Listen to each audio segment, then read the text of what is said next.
ناظرین السلام علیکم. چار بہت اہم موضوعات پر آپ سے بات کرنی ہے.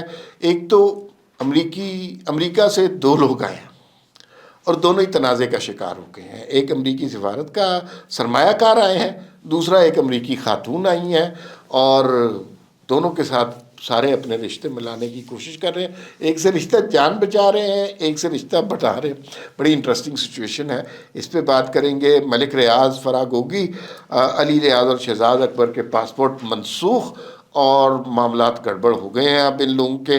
اچھا جی, جو امریکی سفارتکار آئے ہیں ان سے کیا معاملات طے پائے ہیں, اس پر بھی بات کریں گے. اور آخر میں قائد ملت نواز شریف صاحب جنہیں چوتھی دفعہ وزیر اعظم بننا تھا, وہ آج کل کیا کر رہے ہیں, ان کی کیا مصروفیات ہیں, اس حوالے سے بات کریں گے.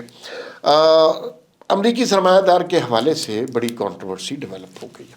اچھا, ان کا نام ہے جینٹری پیج اور وہ ڈونلڈ ٹرمپ کے بڑے قریبی دوست ہیں. فیملی کے ساتھ ان کے بڑے اچھے مراسم ہیں. ڈونلڈ ٹرمپ کی ایک بیٹی کے گاڈ فادر بھی وہ بنے ہوئے ہیں, تو ان کا ظاہر ہے ڈونلڈ ٹرمپ پہ انفلوئنس ہوگا. اور ان کا آنا پاکستان میں انتہائی خوش آئند بات ہے. ان کے ذریعے آپ ڈپلومیسی کر سکتے ہیں, تعلقات بہتر کر سکتے ہیں. انہوں نے آ کر رچرڈ گرنیل کے بارے میں جو بات کی, اس سے ذرا تحریک انصاف والے دوستوں کو دکھ سا ہوا. انہوں نے کہا نہیں یار, یہ تو بڑی گڑبڑ ہو گئی ہے. اور انہوں نے کہا کہ اس کو تو اے آئی کے ذریعے گمراہ کیا گیا. تو وہ جو رچرڈ گرنیل کا سارا بنایا ہوا تھا تصور اور وہ سارا کچھ وہ تباہ ہو گیا. اور پھر بیچارے کسی اور سے ٹویٹ کراتے پھرے اور پھر لوگ لگاتے پھرے کہ کیا ہم کوئی غلام ہیں. تو وہ عجیب و غریب تحریک انصاف کے پاس سمجھ نہیں آ رہی, وہ امریکہ کے خلاف ہے, امریکہ کے حق میں ہے, ڈونلڈ ٹرمپ سے دوستی کرنی ہے, ڈونلڈ ٹرمپ کو جوتا مارنا ہے, گالی دینی ہے, یا اس کو سجدے کرنے ہیں. ابھی تحریک انصاف والے بڑے مشکل میں ہیں. تو اس میں لیکن آج جو وزارت حکومت نے نا کل جینٹری بیچ کے وزٹ کو بہت زیادہ پروپیگیٹ کیا, اور ایسے پروپیگیٹ کیا صحافی ملے جیسے سارے معاملات حل ہو گئے, امریکہ سے زبردست قسم کی ڈپلومیسی ہو گئی, اب ہم بالکل ڈونلڈ ٹرمپ ہماری جیب میں ہے. لیکن آج وزارت خارجہ نے ایک سٹیٹمنٹ دی. اچھا, وزارت خارجہ نے جب سٹیٹمنٹ دی, اس سے پھر تحریک انصاف والوں کے خون نے جوش مارا. انہوں نے کہا نہیں بنی نہیں, ہم صحیح کہتے تھے. تو وزارت خارجہ کی سٹیٹمنٹ یہ تھی کہ کوئی جو ہے یہ آفیشیل وزٹ نہیں تھا, وزارت خارجہ کا اس سے کوئی تعلق نہیں تھا, یہ اپنے طریقے سے یہاں پر آئے تھے, لیکن وزارت خارجہ کا کوئی تعلق نہیں تھا. یہ ایک آفیشیل امریکن حکومت کی طرف سے وزٹ نہیں تھا. تو اس سے کیا فرق پڑتا ہے, ہمارے لیے یہ خبر ہے ہی نہیں. ہمارے لیے تو یہ ہے کہ امریکہ کے ساتھ حکومت پاکستان کے تعلقات بہتر ہو رہے ہیں, مراسم بہتر ہو رہے ہیں. ایک وفد آیا ہے, بزنس ڈیولپمنٹ کے حوالے سے آیا ہے, اور وہ کام کرنا چاہتا ہے, تو بہت اچھی بات ہے. اچھا, اب دوسری امریکن کا بھی ذکر کر لیں. وہ ایک خاتون آئی ہوئی ہیں امریکہ سے, اور وہ بیچارے لوگ ان کا ٹھٹھا اڑا رہے ہیں. لیکن دیکھیے سوشل میڈیا پر کیا ہوتا ہے کہ وہ کسی لڑکے سے دوستی ہوئی کراچی کے, اور کراچی کا لڑکا ہے وہ گارڈن میں جو جگہ ہے اس کے سامنے اپارٹمنٹ میں آتا ہے, شروع رہتا تھا. جب یہ خاتون یہاں پر آئیں تو وہ انہوں نے کہا جی میرے ساتھ تو شادی کا وعدہ کیا تھا, میں شادی کروں گی. وہ لڑکا اور اس کے گھر والے وہ اپارٹمنٹ ہی چھوڑ کے چلے گئے, اور انہوں نے کہا ہم نے شادی کوئی نہیں کرنی. اب خاتون وہاں پر آئیں اور وہ سینٹر آف اٹینشن بن گئی ہے, اور وہاں پر آئیں, انہوں نے کہا جی کہ میں تو بیٹھوں گی اس کی پارکنگ میں, اور وہ پارکنگ میں کرسی لگا کر بیٹھ گئی. پھر وہ عجیب و غریب بیانات دے رہی ہیں. کبھی کہہ رہی ہیں کہ مجھے جو ہے پاکستانی پاسپورٹ اور $3000 دیں, مجھے اتنے پیسے دیں. مزے کی بات ایک آپ کو بتاتا ہوں, اس میں یہ نکلی کہ بھائی کچھ لوگ سامنے آ گئے, انہوں نے کہا جی وہ لڑکا تو دوڑ گیا ہے, وہ تو تھا ہی بڑا برا بدبخت آدمی, آپ کے ساتھ غلط وعدہ کیا, ہمارے لائق کوئی خدمت ہے تو بتا دیں, کیونکہ سب کو پتہ ہے ساتھ امریکی پاسپورٹ مل جائے گا. تو پھر ہمارا امریکہ کے خلاف جہاد تو اتنا ہوتا تھا. وہ جو لوگوں کی لسٹ ہے وہ انفارچونیٹلی 8 سال سے لے کے 80 سال تک کی ہے, اور وہ کہہ رہے ہیں کہ بھئی ہم امریکہ جائیں گے اور جناب آپ کے لیے جو فرائض سر انجام دے سکتے ہیں وہ دیں گے. تو امریکہ کے ساتھ دو لوگ جو آئے ہیں سارے کے سارے متنازع ہو گئے ہیں. جینٹری بیچ بھی, اور یہ خاتون ہے, ان کا نام ہے اینجونا, ان کا نام ہے. ابھی جو اب چونکہ نا یہ ایک بہت بڑی سنسیشنل خبریں بن گئی ہیں.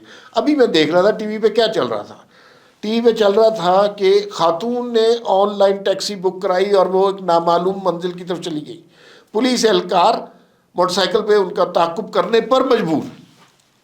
یہ کیا خبریں ہیں بھائی؟ تو یہ آج کل وہاں پہ چل رہا ہے، اور بڑی انٹرسٹنگ ڈیولپمنٹ ہو رہی ہے اس خاتون کے حوالے سے۔ اچھا بھائی، دوسری بڑی خبر جو ہے وہ 4 پاکستان کے امپورٹنٹ لوگوں کے پاسپورٹ منسوخ کر دیے گئے۔ چاروں کے نام آپ سنیں: فرح گوگی، علی ریاض، شہزاد اکبر، اور ساتھ ساتھ پھر ملک ریاض۔ ملک ریاض جس کو آج تک کوئی ٹی وی چینلوں پر ملک ریاض نہیں کہہ پایا، اس کو پراپرٹی ٹائکون بھی کہتے ہیں، جس نے اس ملک میں حکومت کی ہے اتنا عرصہ، اور وہ اسٹیبلشمنٹ کے تعاون سے وہ اتنا بڑا بنا ہے۔ اسٹیبلشمنٹ ہو، میڈیا ہو، جوڈیشری ہو، سارے لوگ سمجھے جاتے تھے کہ اس کی جیب میں ہے، اس نے سب کو خوش کیا ہے، اور وہ اتنی ٹاورنگ پرسنالٹی بن گیا تھا کہ کسی کی جرت نہیں ہوتی تھی کہ اس کے بارے میں کوئی بات کر سکے یا کچھ اس کے خلاف کوئی کیس۔ میں آپ کو بتاؤں، آصف زرداری صاحب کے دور میں، پیپلز پارٹی کے دور میں، سی ڈی اے کے اندر ایک ڈپارٹمنٹ بنا ہوا تھا، کیپٹل ڈیولپمنٹ اتھارٹی کے اندر ایک ڈپارٹمنٹ بنا ہوا تھا جس کا کام یہ تھا کہ ملک ریاض اگر کوئی شکایت کریں تو اس شکایت کو رفع کرنا، اور ملک ریاض نہیں، بحریہ ٹاؤن۔ تو یہ اتنا بڑا ٹائکون ملک ریاض تھا۔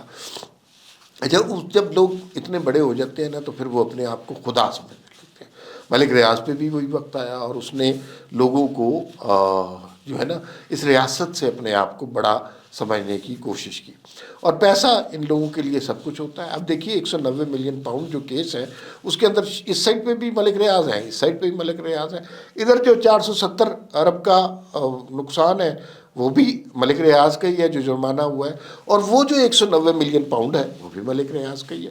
درمیان میں وزیر اعظم کو عمر قید ہو گئی ہے، لیکن ملک ریاض ملک سے باہر ہو گیا، تو اب ان کے پاسپورٹ منسوخ کر دیے گئے۔ ملک ریاض کے لیے کسی اور ملک کا پاسپورٹ لینا اتنا مشکل کام نہیں ہے، بہت سارے ملکوں کا پاسپورٹ وہ لے سکتے ہیں، لیکن بہرحال ان کی پاسپورٹ ضبط ہونے سے ان کی موومنٹ ریسٹرکٹ ہو گئی ہے، اور یہ بھی سنا جا رہا ہے کہ انٹرپول کے ذریعے انہیں بلایا جا رہا ہے، اور ان کو یہاں پر کچھ نہ کچھ سزا دی جائے گی، اور اگر یہ کیا تو میں بعض اوقات یہ سوچتا ہوں کہ ملک ریاض کے خلاف یہ ایکشن تو ہو رہا ہے، لیکن اس میں ملک ریاض کو آپ نے کیا کہنا؟ لیکن لاکھوں لوگ ہیں جو بحریہ ٹاؤن میں رہتے ہیں، اور لاکھوں لوگ ہیں جن کے پاس ابھی صرف فائلیں ہیں، جو غریب انویسٹر ہیں جس نے 4 لاکھ 5 لاکھ روپیہ دے کے انویسٹ کیا کہ یار مجھے پروفٹ ہوگا، تو وہ سارے تو اس ساری چپکلش سے ڈوب جائیں گے۔ دوسری بات یہ ہے کہ ملک ریاض جیسے لوگوں کے لیے سبق یہ ہے کہ کوئی شخص ریاست سے بڑا نہیں ہو سکتا، کوئی شخص آئین سے بڑا نہیں ہو سکتا۔ اگر ہم ملک ریاض کو واپس لانے میں کامیاب ہو گئے تو ہم دنیا کو یہ دکھائیں گے کہ ہمارے لیے ہماری ریاست، ہمارا آئین اور ہمارا قانون بہت بڑا ہے، اور ہم کسی ایسے شخص کو جو پیسے کے بل بوتے پہ بڑا ہو اس کو اپنے رستے میں آنے نہیں دیتے۔ ایک یہ بات ہو گئی جی۔ اچھا، نواز شریف صاحب 4تھی دفعہ وزیر اعظم بننا تھا، نہیں بنے، وہ وجہ، اور آج کل وہ کیا کر رہے ہیں اس پہ ہمارے دوست ہیں عارف ملک صاحب، انہوں نے بڑی انٹرسٹنگ رپورٹ کی ہے۔ انہوں نے کہا جی کہ نواز شریف ایسا نہیں ہے کہ حکومت کے معاملات سے بالکل بے پرواہ ہیں۔ انہوں نے بتایا کہ وزیر اعظم سے وہ ہفتے میں 1 دفعہ ملتے ہیں، مریم نواز سے وہ شروع میں انگلی پکڑ کے انہوں نے پنجاب حکومت چلوائی ان سے، اور پھر اب مریم نواز کو اپنے اون پہ چھوڑ دیا، اور اب وہ زیادہ پنجاب حکومت کے بارے میں نہیں پوچھتے۔ وہ ابھی ان کے حسن کے بیٹے کی شادی تھی، ان کے پوتے کی، اس میں مصروف رہے، پھر اس کے علاوہ کچھ زرعی کاموں میں مصروف رہتے ہیں، ساتھ ساتھ وہ آج کل ڈاک بھی دیکھتے ہیں، حالانکہ یہ واٹس ایپ کا زمانہ ہے تو واٹس ایپ بھی دیکھتے ہیں، ساتھ ڈاک بھی دیکھتے ہیں، اور ہر خط کو سنتے ہیں اور پھر اس کا جواب دینے کی کوشش کرتے ہیں۔ یہ جناب آج کل نواز شریف صاحب کی مصروفیات ہیں۔ نواز شریف اس سے بڑے آدمی ہیں، ڈاک کوئی اور بھی دیکھ سکتا ہے، لیکن نواز شریف کو میرے خیال میں میدان سیاست، میدان عمل میں آنا چاہیے، اور اگر کوئی شخص اس وقت جو اینٹی اسٹیٹ قوتیں ہیں ان کے خلاف اگر کوئی پولیٹیکل بیانیاں بنا سکتا ہے تو وہ نواز شریف ہے۔ فی الوقت اتنا ہی، پھر ملاقات ہوگی، اللہ حافظ۔